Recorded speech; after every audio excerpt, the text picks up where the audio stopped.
Once again with our certified financial planner, Grant Van Zyl, and we're talking all about medical aids, especially in lieu of the next financial year and the changes that you possibly need to make. And so the first question I want to ask you right now, Grant, is what do you think is important to look out for or look at when selecting your medical aid or your package for 2017? Okay, so I think medical aid has become such a grudge purchase because it's quite an expensive item in the basket of goods that you have in your budget on a monthly basis. So you definitely want to look for something that is a tailor-made solution for yourself. And even if you can afford an expensive option, it doesn't necessarily mean you want to go for something along those lines.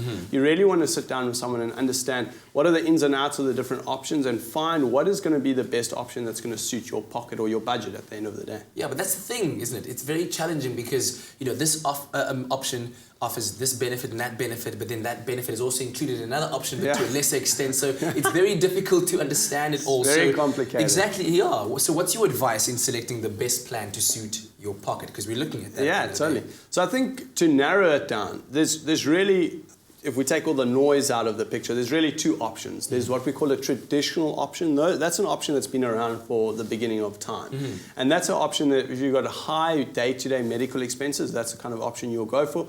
You obviously get the bells and the whistles, but you are going to be paying a premium for that option.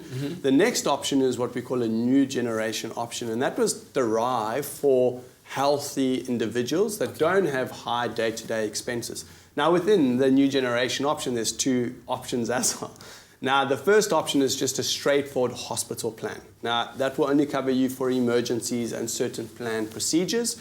I'm not the biggest fan of that option because it does miss out stuff like investigative MRI, CT scans, and that sort of stuff. Then you got on the other side of the new generation option is what we call a hospital facility with a small little savings facility to help you cover day-to-day expenses and that sort of stuff.